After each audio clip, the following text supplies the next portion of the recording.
Hi everyone, welcome to my channel Literary Pages. In this video, we are going to study the poem The Rose of God written by Sri Aurobindo. First of all, we will study about the poet Sri Aurobindo. Shri Aurobindo की birth हुई थी 15 अगस्त 1872 कैलकाटा में, जिसे हम आज कोलकाता बोलते हैं। उनकी डेथ हुई थी 15 अगस्त 1950 को पौंडीचेरी में। उन्होंने एजुकेशन गेन की थी किंग्स कॉलेज से। उनकी नोटेबल वर्क्स हैं the Life Divine, Savitri etcetera. उन्हें ग्रेट योगी, ग्रेट ऋषि, ग्रेट गुरु बोला जाता था। Now I will discuss the poem line by line. Rose of God, vermilion stain on the sapphires of heaven, rose of bliss, fire sweet, seven tingered with the ecstasy seven, leap up in our heart of humanhood, O miracle, O flame, passion flower of the nameless, bud of the mystical name. So in this stanza, poet ने जो है रोज of God को rising sun से compare किया है। Vermilion means होता है red colour, और सफायर्स ऑफ हेवन यहाँ पे स्काई के लिए यूज़ हुआ है। तो जो रेड कलर का सन है वो ब्लू स्काई में ऐसा लग रहा है जैसे किसी ब्यूटीफुल वुमेन के फोरहेड पे कुमकुम मार्क किया गया हो। और जो रेडनेस है वो किस चीज़ का सिंबल है? पैशन का सिंबल है। और जो सफायर्स ऑफ हेवन, ये जो फ्रेज यूज़ हुई है, ये लिमिटलेसनेस को दिखा रही है। तो इसीलिए जो सन है वो पैशन फ्लावर है नेमलेस का। और ये नेमलेस कौन है? गॉड है, क्योंकि God can not be comprehend through qualities. So this is the passion of God who is really beyond all naming. The poet further says कि स्काई में जब सुबह डॉन के टाइम पे, अर्ली मॉर्निंग के टाइम पे जब सन राइज करता है स्काई में, तो वो 7 कलर का स्पेक्ट्रम क्रिएट करता है। 7 कलर्स दिखाई देते हैं स्काई में, जो कि किस चीज़ का सिंबल है? 7 level of ecstasy. Ecstasy means extreme joy और extreme happiness. So first stanza में पोएट ने बोला है, the eagerness of God to come to man is powerfully underlined by the symbol of the sun eagerly rising in the eastern sky. Rose of God, great wisdom, bloom on the summit of being, rose of light, immaculate core of the ultimate seeing, live in the mind of our earthhood, O golden mystery flower, sun on the head of the timeless, guest of the marvelous hour। तो यहाँ पे poet ने rose of God को light और time से compare किया है। तो light stand for untouched knowledge. तो sun is obviously the symbol of grandest light. Sun drives away all darkness and takes us to the summit of wisdom. तो sun क्या करता है? हमारी लाइफ से सारी डार्कनेस रिमूव कर देता है और हमें विजडम के बिल्कुल summit मतलब टॉप पार्ट पे ले जाता है। So he calls the sun a golden flower of mystery. उसने सन को एक गोल्डन फ्लावर बोला है मिस्ट्री का। The sun is the maker of time and as such represent the Godhead which is beyond all time but comes down to man in the time as an incarnation, and this incarnation the poet calls the guest of the marvelous hour. A guest is called an atiti, that is one who comes without previous appointment. The descendant of the supermind depends on the grace of God and cannot be scheduled according to timetable, so he is called the guest of marvelous hour.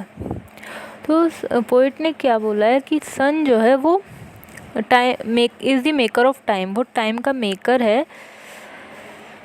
और सन जो है वो represent कर रहा है God के head को, जो हर सारे टाइम से बिल्कुल बियॉन्ड है। वो तभी मैन के पास आता है जब इनकारनेशन का टाइम होता है। और ये इनकारनेशन जो है की वजह से ही पोइट जो है इसे गेस्ट बोल रहे हैं ऑफ मार्वलस आर। और गेस्ट क्या होते हैं?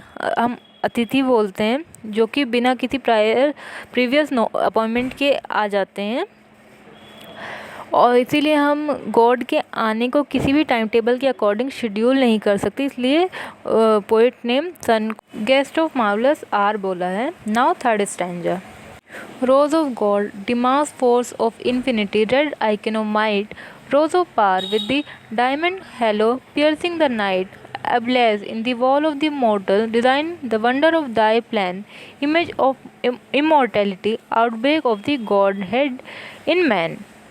इस स्टैंजा में पोइट ने सन को पावर और इमॉर्टैलिटी से कंपेयर किया है। The poet call the sun as the source of all power.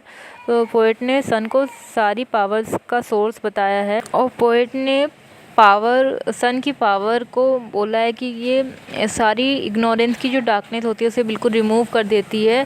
This is compose to a diamond drill breaking up rocks and releasing the life giving water. The poet call the sun the image of immortality. Poet ने sun को एक immortality की image बताया है। An image is infinite. Image जो है एक finite चीज़ है but what it represent is infinite. लेकिन जो भी चीज़ वो रिप्रेजेंट करती है वो इनफाइनाइट है। Man lives only for a brief period. Man जो है कि बहुत छोटे से पीरियड के लिए जीता है but with in the period if the life is divinised. लेकिन अगर इसी पीरियड में लाइफ जो है डिविनाइज्ड हो जाए it can have eternal significance. इसकी बहुत ज़्यादा सिग्निफिकेंस हो सकती है, एटर्नल कभी ना ख़त्म होने वाली सिग्निफिकेंस हो सकती है। ही calls it N outbreak because the power of the divine shatters all limitations. इस पोइट ने इसे एक आउटब्रेक बोला है क्योंकि जो पावर है डिवाइन की वो सारी लिमिटेशंस को शैटर कर देती है, हटा देती है। Now fourth stanza. Rose of God, smitten purple with the incarnate divine desire, rose of life, crowded with petals, colors lyre, transform the body of the mortal like a sweet and magical rhyme, bridge our earthhood and heavenhood, make deathless the children of time। तो इस stanza में poet ने rose of God को rose of life से compare किया है। Poet कह रहे हैं कि when the supermind descend earth heaven got intermingled and mortal becomes immortal. तो जब सुपर माइंड डिसेंड करता है तो अर्थ और हेवन इंटरमिंगल्ड हो जाते हैं, एक दूसरे में मिल जाते हैं और मोर्टल मैन इमोर्टल बन जाता है। Life becomes eternal, life eternal बन जाती है। So he calls it the rose of life. इसलिए पोइट ने इसे रोज ऑफ लाइफ बोला है। Now, last stanza. Rose of God like a blush of rapture on eternity's face, rose of love, ruby depth of all being, fire passion of grace, arise from the heart of the yearning that sobs in nature's abyss, make earth the home of the wonderful and life beatitude kiss। इस stanza में poet ने rose of God को rose of love से compare किया है। Rapture means joy. तो poet calls it the blush of rapture on the face to the eternal. उसने blush of rapture बोला है इसे। It is ruby red in colour signifying the blood relationship between the victory and the deity. इसे ruby red colour बोला है जो कि blood relationship show कर रही है विक्ट्री और डाइटी के बीच में। He points out that nature by itself is tamasic. उस पोइट ये बोल रहे हैं कि वो नेचर को टेमेसिक बोल रहे हैं। It is like a deep abyss और पिट कम्प्लीटली डार्क। ये बिल्कुल एक डीप अबाइस की तरह या एक डीप पिट की तरह जो कि कम्प्लीटली डार्क है। Man who finds himself cast into that bottomless pit cries out in despair. Man जो इस बॉटमलेस पिट में अपने आप को कास्ट कर लेता, गिर जाता है, वो डिस्पेयर में आकर रोने लगता है। The poet ask the grace of God to descend to this pit को। तो पोइट कह रहे हैं गॉड के ग्रेस से कि वो इस पिट में आए and raise up the suffering mortal. और जो सफरिंग मॉर्टल यहाँ पे मैन के लिए यूज़ हुआ है कि वो जो परेशान होता है वो मैन है, उसे रेज अप करें so that earth itself turns into heaven and life is thrilled as it kissed by the eternal bliss. जिससे कि जो अर्थ है वो खुद ही हेवन में कन्वर्ट हो जाए और लाइफ जो है वो इतनी थ्रिल्ड हो जाए जैसे कि किसी एटर्नल ब्लिस मतलब जॉय ने उसको किस किया हो। So this was the poem. I hope you like the video. Thank you.